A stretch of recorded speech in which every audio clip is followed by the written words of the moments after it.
Au fait, François, j'ai fait un nouveau titre là. Cool. Je fais un clip. Allez. Mais un truc simple. Là. Ouais, pépère quoi. Ouais, on reste humble. Tranquille.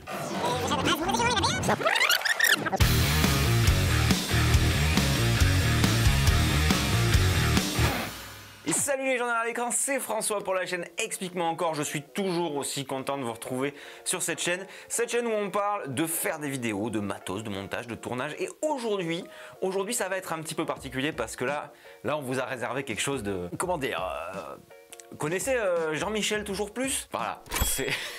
Et oui, aujourd'hui on va parler du Z9, surtout d'un tournage en fait que j'ai réalisé il y a quelques temps dans des conditions pas vraiment ordinaires. Donc je me dis que c'était quand même plutôt sympa de vous raconter un petit peu cette expérience et au passage de vous parler un petit peu de ce fameux Nikon Z9 là qui vient de sortir, qui vient d'être annoncé au moment où cette vidéo elle est publiée. Je précise au passage que cette vidéo n'est pas sponsorisée. Si vous avez vu la vidéo précédente, vous savez de quoi je parle. Et que donc tout ce qui sera dit dans cette vidéo, c'est purement et simplement mon avis. Et cette vidéo c'est surtout une réaction à chaud, vraiment une réaction de terrain, hein, de voir un petit peu la sensation que j'ai eue avec ce boîtier. Alors ce qu'on a tourné c'était un clip pour Ben, une nouvelle Nomad Session. Vous vous rappelez justement on en avait parlé par rapport au Blackmagic Raw et cette fois-ci on est allé encore plus loin. Mais avant de vous montrer des extraits de ce clip, je vais vous raconter un petit peu comment tout ça s'est goupillé et pourquoi on a utilisé le Z9. Il y a quelques temps Ben justement m'envoie un message, me dit bah j'ai trouvé un spot pour la prochaine Nomad Session, ça peut être cool, c'est le pic du Midi de Bigorre. Alors que là ouais je me dis ok très bien et là il m'envoie des photos. Et on voit qu'il y a quand même une passerelle au-dessus du vide à 3000 mètres d'altitude. Et je me dis, ah, il y a un truc à faire. Alignement de planète, coup de téléphone, Nikon m'appelle et me dit, hey François, on aimerait bien te faire tester le Z9. T'aurais pas un tournage un peu sympa prévu dans quelques temps? Comment vous dire? Oui, totalement. Du coup, Nikon dans la boucle, et moi je me dis, bon bah on peut faire des plans de drone un petit peu sympas et tout, mais il y a peut-être moyen d'aller un petit peu plus loin, puisque quand on avait fait le tournage du lancement du Z6 II, il y avait des télépilotes qui faisaient du drone FPV, c'était juste ouf au-dessus de la dune du Pilat, donc je me dis, pourquoi pas? Et donc je leur demande s'ils peuvent faire venir un télépilote qui va nous faire du FPV à 3000 mètres d'altitude, tout en haut du pic du Midi. Et ils ont dit oui, et donc François, il était content. Et je vous fais pas plus attendre, avant de vous parler un petit peu des specs du boîtier, de ce qu'on a utilisé, des réglages qu'on avait, je vous montre tout de suite un extrait du clip.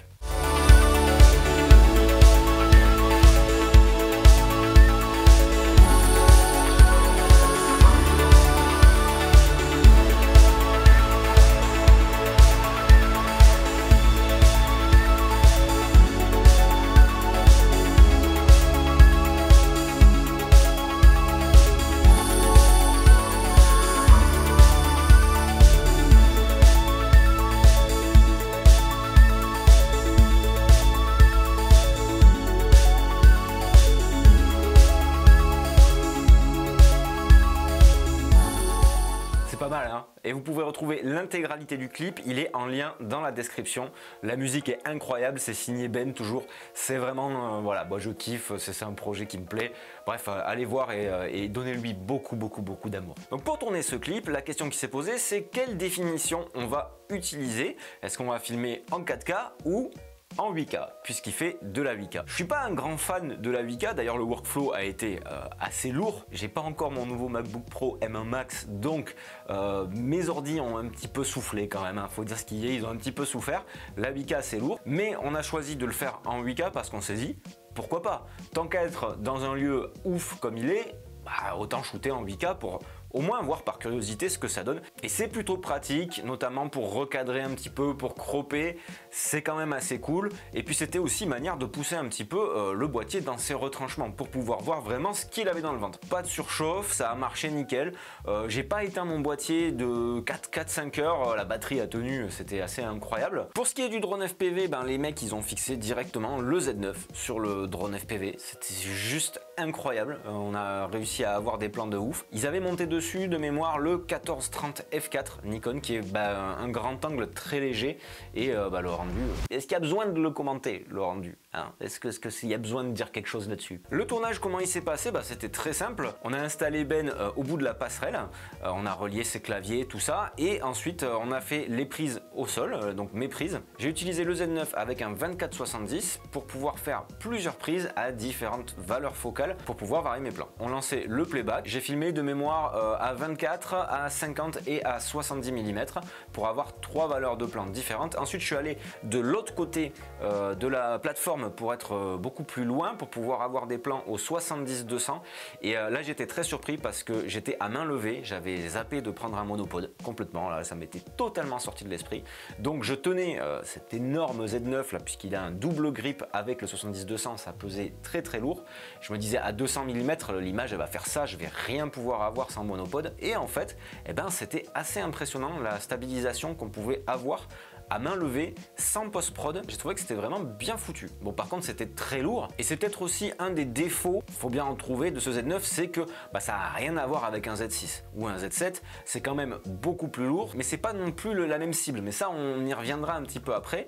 En même temps, pour embarquer tout ce qu'il embarque dedans, je pense que dans un tout petit boîtier comme celui du Z6 ou du Z7, ça aurait été compliqué. Pour la partie montage, proxy obligatoire, hein, c'était évident, c'était couru d'avance puisqu'on a fait du multicam, donc il y avait 5 ou 6 flux multicam en 8K. Pour l'instant c'est compliqué de trouver un ordinateur qui puisse faire tourner ça comme ça, sans proxy, sans rien. Mais bon, au final ça a marché et on a eu notre clip en 8K. On s'est posé la question aussi de savoir si on n'allait pas plutôt tourner en 4K, mais cette fois-ci en ProRes. Parce que oui, le Z9 il propose de faire de la 4K 60 images par seconde en interne en ProRes. Rappelez ça aussi, j'avais fait le pari que le ProRes ça allait arriver dans les boîtiers, ça n'a pas loupé. La 4K en ProRes c'est dispo en interne dans le Nikon Z9 et ça c'est plutôt cool.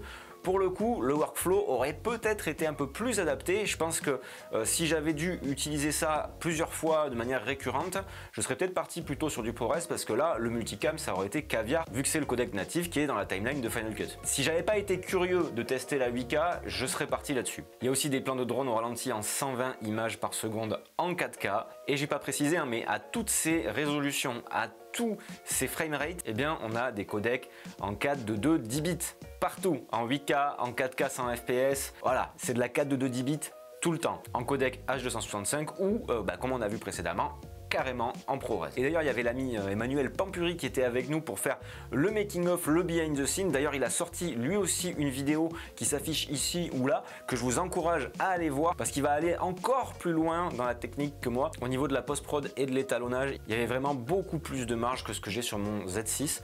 Alors je sais pas si le N-Log a été retravaillé par rapport au N-Log qu'on peut avoir sur l'Atomos, n'empêche que je l'ai trouvé vraiment très bon.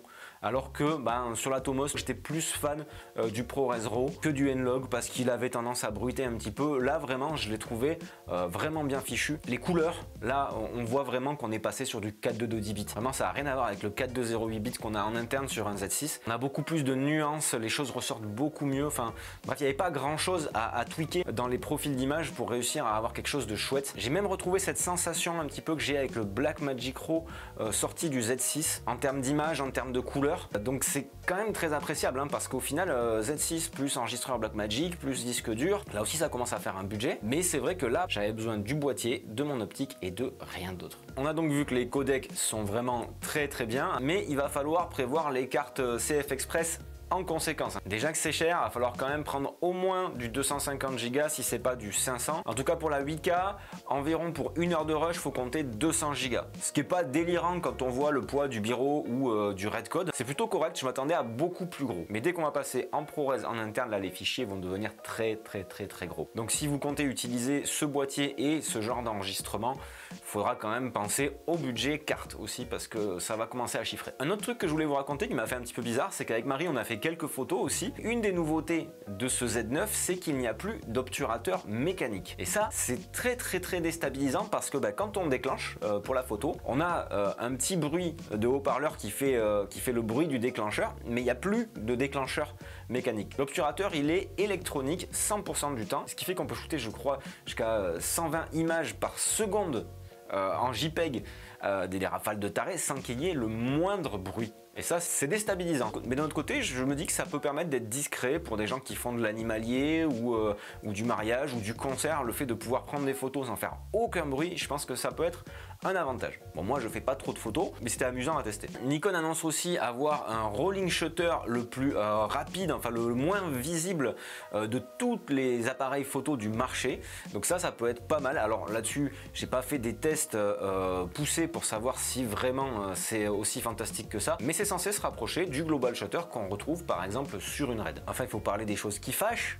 Le prix, enfin qui fâche. Pour moi, c'est un boîtier très haut de gamme qu'on retrouve chez chaque constructeur. On a le R3 chez Canon, on a l'Alpha One chez Sony, on a maintenant le Z9 chez Nikon. C'est vraiment le haut du panier et le prix s'en ressent forcément. Faudra compter environ 6 000 € pour acheter le Z9 et c'est sûr que c'est pas à la portée de tout le monde. On rajoute à ça les optiques, les cartes CF Express de très grande taille, ça fait de suite un grand budget. Et on en arrive à la question fatidique, est-ce que je vais acheter ce Z9? Et la réponse, elle est roulement de tambour. Non. Alors non pas qu'il soit pas bien et que j'ai été déçu, bien au contraire. Vraiment c'était une super expérience d'avoir ces codecs internes et d'être vraiment juste avec le boîtier sans rien autour. J'aime beaucoup shooter sans accessoirisation parce que je me sens plus libre de mes mouvements, je trouve ça vachement plus sympa.